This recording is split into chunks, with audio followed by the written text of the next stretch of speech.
In the beginning, there was nothing. Somehow, out of this nothing came everything. Out of this vibrant nothingness, matter, energy, space, time, consciousness, mind emerged, came out. How is it that something as unconscious as the matter of the brain can ever give rise to something as immaterial as an experience? If you want to see fear in a quantum physicist's eyes, just mention the words, the measurement problem. The measurement problem is this: an atom only appears in a particular place if you measure it. In other words, an atom is spread out all over the place until a conscious observer decides to look at it.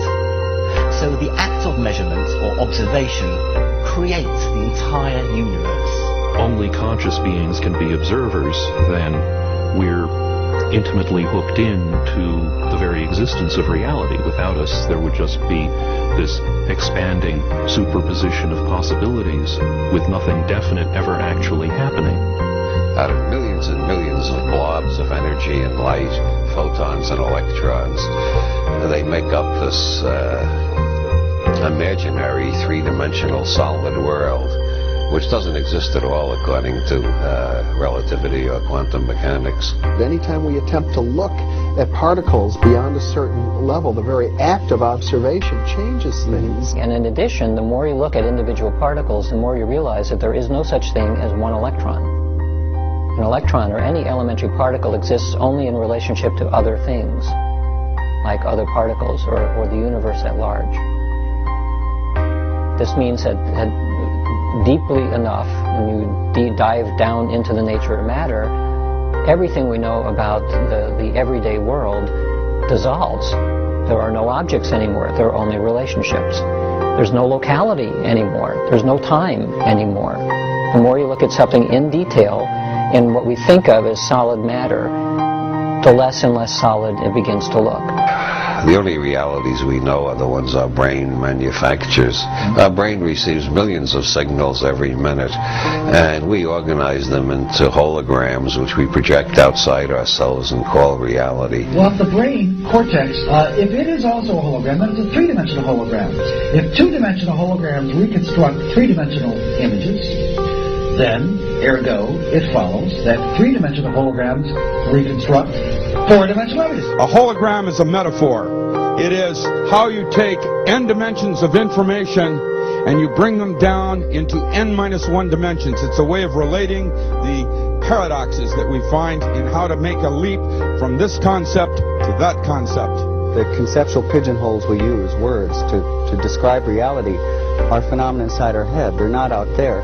And most of the time this is a philosophical quibble. But when you get down to quantum physics, and this is one of the reasons that Bohm came up with the holographic idea, it starts to have real effects. And one of those is it's been discovered that if you take two subatomic particles like electrons, in certain instances, when you do something to one, it will always affect the other, no matter how far apart they are. Well, how can this be? But what this tells us is that once matter is physically joined, even when it becomes separate, the energy is still there that's connecting it.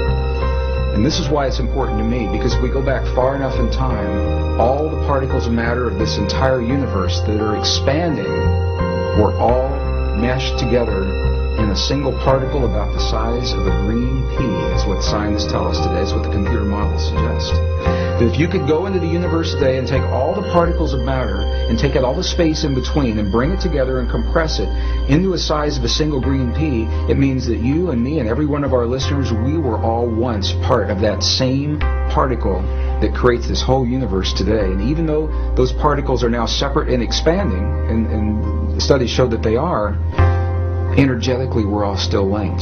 So an atom and its electron are multiversal objects. And that multiversal object is what the quantum mechanics is describing. Now, that means that the parallel universe aspect of reality as described by quantum theory must apply to objects of all sizes. Humans, stars, galaxies, everything.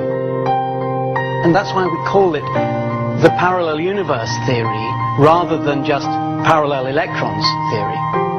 Because we ourselves are made of atoms after all. We are, that's right. And the same theory that says that the atoms exist in more than one place in different universes says that we humans also exist in more than one place and in more than one state of mind and so forth in different universes.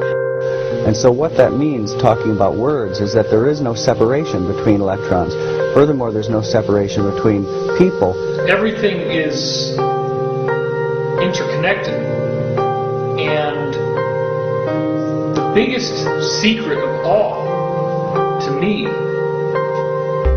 is the extent to which individuality is an illusion. Illusion comes from how our minds perceive. My illusion comes from my mind. Your illusion comes from your mind. You do not need to search anywhere else for the source of illusion. Wherever we search externally, we cannot find the source of illusion because your illusions come from within your mind. The big thing we're talking about here is a new way of thinking about this thing we call the person, the self, the beingness, the I. And as we begin to modify what we mean by that, we could begin to see and touch upon this infinite realm that I'm speaking about. Infinities are part of the boundary of your existence. That is, viewed from this perspective, everything can be divided to infinity. If you've ever wondered why nuclear power is 1,000,000 times more powerful than chemical energy, it's because chemical energy results from the manipulation of atoms in a molecule. Nuclear energy results from the manipulation of nucleons in a nucleus. The super unified scale, 1,000 million times smaller, is virtually infinite in its dynamism. If you're seeking the infinite, what instruments do you have to seek the infinite? Only sense organs, isn't it? So through your sense organs, if you're seeking the infinite, it is like wanting to go to moon with a bullock cart. Isn't it so? That is the plight of humanity right now. With a limited perception, they're trying to grasp that which is beyond. So we try to perceive at the ultimate level of reality, and we search for any kind of method. For example, new technology, atomic power, etc. But search as we might, we cannot perceive the ultimate level of reality using these mechanisms. The ultimate level of reality is fundamentally empty We cannot find and not observable using these scientific methods. Science is involved in a perceptual enterprise, not primarily in gaining knowledge, though knowledge appears, but knowledge is a byproduct. And by understanding the thing, you can coherently, then our contact with it, as long as it is coherent, it shows that our understanding is correct. You see, we must distinguish between correct appearances and incorrect appearances or illusory. Your appearance now is what we call residual self-image. It is the mental projection of your digital self. This isn't real. What is real? How do you define real? If you're talking about what you can feel, what you can smell, what you can taste and see, then real is simply electrical signals interpreted by your brain. Our brains take information in and sometimes give it form. It's not that the picture is out there, it's that we're getting data that we're turning into a picture according to our own belief systems and our own unconscious belief systems as well.